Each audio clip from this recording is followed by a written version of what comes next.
So my name is Arthur Amos Guidry. I go by Amos. I'm from Deer Park, Texas originally. Served 8 years in the United States Marine Corps. So I was born here in Houston area. Grew up with mom and dad, younger brother. Had a pretty normal childhood for all intent and purposes.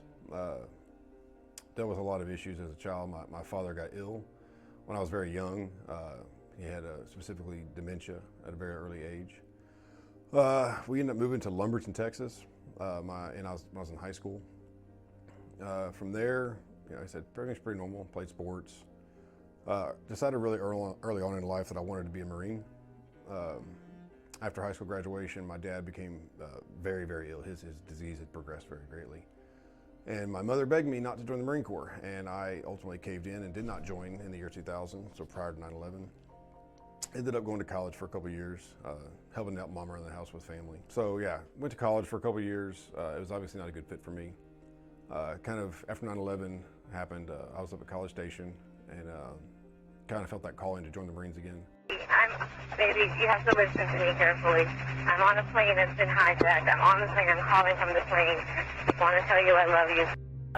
Plane crashed into Alpha 4. Looks like it went into the Pentagon.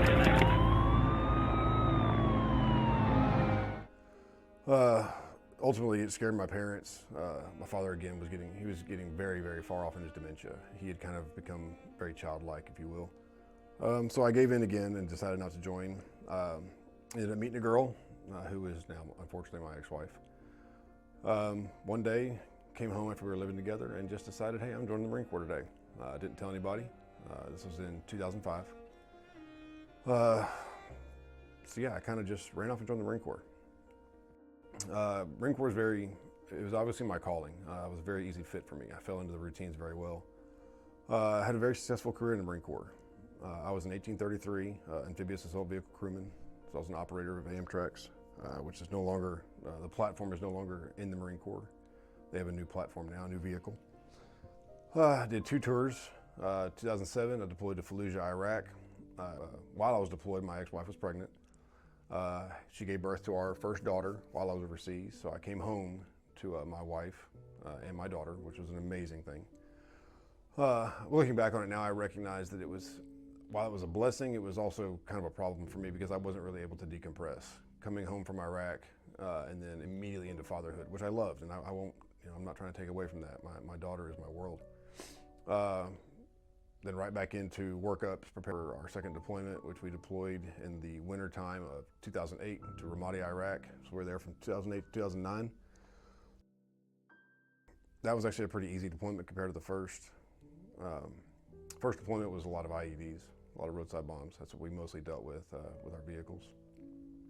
Second deployment, like I said, was pretty laid back. We didn't have a lot of issues, not a lot of engagements, not a lot of IEDs. We did a lot of ECP work, entry control points. We came home, like I said, in the kind of early spring of 2009, and then I was left with this decision. My ex-wife wanted to leave. She did not want to be in the Marine Corps anymore. We were stationed in North Carolina, Camp Lejeune.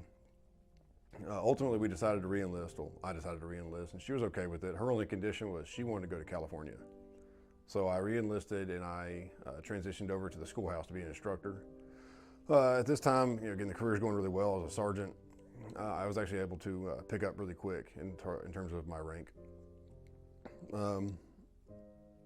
Enjoyed my time at the schoolhouse. I know my ex-wife really loved it. She loved California.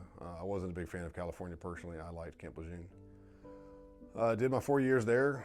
Dealt with a lot of my injuries, from overseas were kind of really starting to flare their really bad head. I had a lot of bad back injuries, and unbeknownst to me, not really recognizing it, some of my PTSD was starting to show, and my marriage was suffering for it. My career even kind of suffered for it. Began to drink quite a bit. Was struggling, but I was ultimately kind of stuffing it all down, just pulling myself up by my bootstraps and just carrying on. All the while I was kind of just falling apart slowly inside.